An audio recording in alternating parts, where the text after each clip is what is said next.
Hello students, चलिए आज बात कर लेते हैं डायमेंशन की। जनरली आपके पास एक क्वेश्चन मैंने सामने लिखा हुआ है, वो क्या है? Find the dimension of force, kinetic energy, potential energy, work and pressure. क्या आप लोगों को इसकी डायमेंशन निकालनी आती है? तो इसको डायमेंशन को सॉल्व करने से पहले चलिए हम सीख लेते हैं डायमेंशन कैसे निकालते हैं। तो सबसे पहले हमें मालूम है फंडामेंटल एंड ड्राइव क्वांटिटीज के बारे में। क्या आपको पता है फंडामेंटल क्वांटिटी कौन कौन सी है? 7 फंडामेंटल क्वांटिटीज हैं, उनकी डायमेंशन हम लिखेंगे। सिर्फ आपने उसको याद रखना है बस, और कुछ नहीं। तो सबसे पहले मैं लिखने जा रहा हूं मास, एक फंडामेंटल फिजिकल क्वांटिटी जिसकी हम डायमेंशन लिखेंगे कैपिटल एम के साथ स्क्वायर ब्रैकेट। और लेंथ की बात करेंगे, हमारे पास कौन कौन सी 7 फंडामेंटल फिजिकल क्वांटिटी हैं?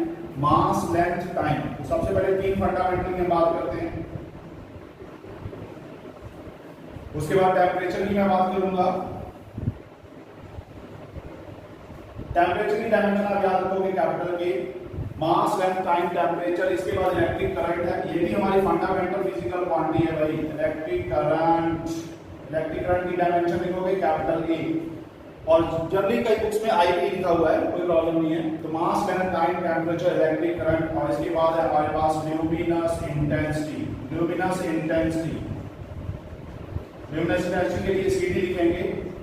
और क्वांटिटी ऑफ मैटर या amount of substance, quantity of matter, यहां इसको अमाउंट ऑफ सब्सटेंस भी बोलते हैं। इसकी डायमेंशन हम लिखेंगे MOL, मोल के साथ। तो ये हमारे पास 7 फंडामेंटल हो गए, 1 2 3 4 5 6 7। तो 7 फंडामेंटल फिजिकल क्वांटिटी है जिसमें से आपको ये याद रखनी है और डायमेंशन निकाल सकते हो। चलिए हम बात करते हैं, पहली डायमेंशन है हमारे पास एरिया, जो कि ड्राइव फिजिकल क्वांटिटी है। तो देखिए एरिया। अब ड्राइव के बारे में थोड़ा सा आपको जानकारी और दे देते हैं। जो quantity with the help of a fundamental बनाई जाती है उसको ड्राइव फिजिकल क्वांटिटी कहते हैं। जैसे लेंथ और ब्रेड्थ मिलकर क्या बनाएंगे? एरिया। तो लेंथ भी फंडामेंटल, ब्रेड्थ भी एक प्रकार की लेंथ होती है, तो दोनों मिलकर क्या बनाएंगे? एरिया। और एरिया क्या है हमारे पास? Derived physical quantity. तो एरिया की डायमेंशन निकालते हैं। लेंथ की डायमेंशन हमारे पास क्या है? Capital L. तो यहां पर हमने लिख दिया कैपिटल एल। अब ब्रेड्थ भी तो एक प्रकार की लेंथ हुई, तो ब्रेड्थ की डायमेंशन भी हम यही लगाएंगे कैपिटल एल। तो ये हमारे पास आ गया कि एरिया की डायमेंशन एल स्क्वायर। इसके बाद अगला फॉर्मूला मैं आपको बताने जा रहा हूँ वॉल्यूम। तो यहाँ पर बहुत सारी डायमेंशन आपको बताने जा रहा हूँ। वॉल्यूम, तो वॉल्यूम के लिए आपको जनरल फॉर्मूला पता है। वॉल्यूम होता है कि छोटी क्लासेस में पढ़कर आए हो, लेंथ ब्रेड्थ इनटू हाइट। तो लेंथ ब्रेड्थ इनटू हाइट, तो ये डायमेंशन होगी कैपिटल एल। तो ये भी तो एक प्रकार की लेंथ हुई। तो लेंथ लेंथ लेंथ देखो क्या बन गया? L cube. ये हमारे पास वॉल्यूम की डायमेंशन आ गई। इसके बाद हम बात करते हैं डेंसिटी की। नेक्स्ट फॉर्मूला हमारे पास क्या है? Third, density. डेंसिटी का क्या फॉर्मूला होता है? Mass over volume. अब देखिए यहाँ पर मास की डायमेंशन क्या है? Capital M. वॉल्यूम की डायमेंशन अभी हमने निकाली है, क्या बन गया? Capital M. ये आ गया जी एल क्यूब। तो ये बन गया हमारे पास ml पावर -3। इसको हम ऐसे लिखेंगे। इसी तरह से थोड़ा सा और आगे चलते हैं। स्पीड, अगला फॉर्मूला हमारे पास है जो 9th क्लास में आपने पढ़ा है। स्पीड जनरली आपको पता है स्पीड क्या है? Distance over time. Distance over time. तो डिस्टेंस भी तो एक प्रकार की लेंथ हुई, तो डायमेंशन क्या आ गई? Capital L. टाइम की डायमेंशन क्या आ गई? Capital D. ये देखिए टाइम की डायमेंशन में आपको याद करवाई है, तो यहाँ ज्यादातर आपको यही रखना पड़ेगा। धीरे धीरे आपको ये रिमेंबर हो जाएगा, कोई इशू नहीं है। L T -1। इसी तरह से आपके पास एक 5th डायमेंशन में लिखाने जा रहा हूँ वेलोसिटी। वेलोसिटी का फार्मूला ये भी आप 9th क्लास में पढ़कर आए हो, क्या होता है? Displacement over time. तो वेलोसिटी की डायमेंशन मैं निकालने जा रहा हूं। चलिए इसको मैं रन कर देता हूं इधर से। वेलोसिटी के लिए हम फिर से लिख देते हैं। यहाँ पर वेलोसिटी क्या होती है? Displacement over time. तो डिस्प्लेसमेंट भी एक प्रकार की लेंथ हो गई। डिस्प्लेसमेंट अगर लेंथ होगी तो इसकी डायमेंशन भी कैपिटल एल। ये भी टाइम हो गया, ये बन गया एल टी -1। तो कई बार पेपर में ऐसा क्वेश्चन आ जाता है कि right 2 physical quantity having the same dimension, तो आप वहां पर स्पीड और वेलोसिटी दोनों लिख सकते हो। ये भी आपका आंसर सही है। इसके बाद हम एक्सेलरेशन की बात करते हैं। एक्सेलरेशन की डायमेंशन की बात कर लेते हैं। ये नंबर कौन सा था? 6 था। एक्सेलरेशन का फॉर्मूला क्या होता है? Change in velocity. Change in velocity over time. तो भाई चेंज इन वेलोसिटी का मतलब डेल्टा भी हम लिख सकते हैं, डेल्टा भी बाय डेल्टा टी। जल्दी आप सिंपल भी याद रख सकते हो। चेंज इन वेलोसिटी हो गई आपके पास एल टी -1, टाइम की होगी कैपिटल टी। ये बन गया थी एल टी -2।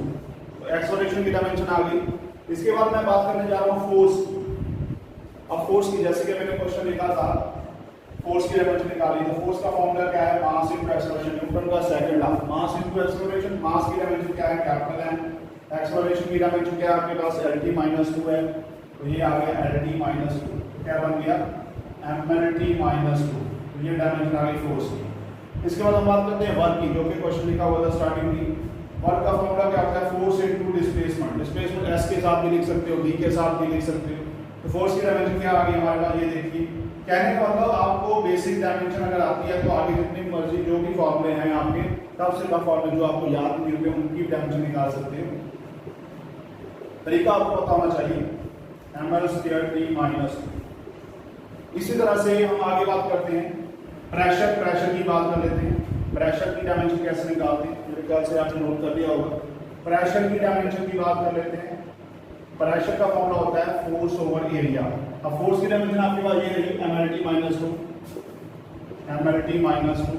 एरिया की डायमेंशन आपने निकाली थी पहले l², ये क्या बन गया देखिए m, ये l से कैंसिल हो गया, एक ऊपर चला गया ml-1t-2, ये डायमेंशन आ गई आपकी प्रेशर की। इस तरह से और आगे चलते हैं, पोटेंशियल एनर्जी, एक फॉर्मूला और लिखता हूं मैं, पोटेंशियल एनर्जी। पोटेंशियल एनर्जी का फॉर्मूला क्या होता है mgh। अब मास की डायमेंशन कैपिटल एम हो जाएगी। यहां पर बात करते हैं acceleration due to gravity, small g क्या है, एक्सेलरेशन ड्यू टू ग्रेविटी है। g की डायमेंशन वही होगी जो एक्सेलरेशन की डायमेंशन होगी। यहां लिख देते हैं lt-2, जो कि हमने पहले फाइंड किया हुआ है। h क्या हाइट है, इसकी डायमेंशन l, क्या बन गया ml²t-2, तो ये डायमेंशन आपकी पोटेंशियल एनर्जी आ गई। इसी तरह और भी बहुत सारे फॉर्मूले हैं। अगर हम बात करें इलेक्ट्रिक करंट या इलेक्ट्रिक चार्ज की, या एक और फॉर्मूला बात करते हैं यूनिवर्सल ग्रेविटेशनल कांस्टेंट, न्यूटन का gravitation law, F = g m1 m2। Generally ये डायमेंशन निकालना बड़ा टफ होता है स्टूडेंट्स के लिए, तो F = g m1 m2 by r², Newton का ग्रेविटेशन लॉ है। दो बॉडीज के बीच जो फोर्स लगती है उसे ग्रेविटेशनल फोर्स कहते हैं। तो यहाँ पर जो g है ये यूनिवर्सल ग्रेविटेशनल कांस्टेंट है, इसकी हम डायमेंशन निकालेंगे। चलिए g की डायमेंशन निकालते हैं।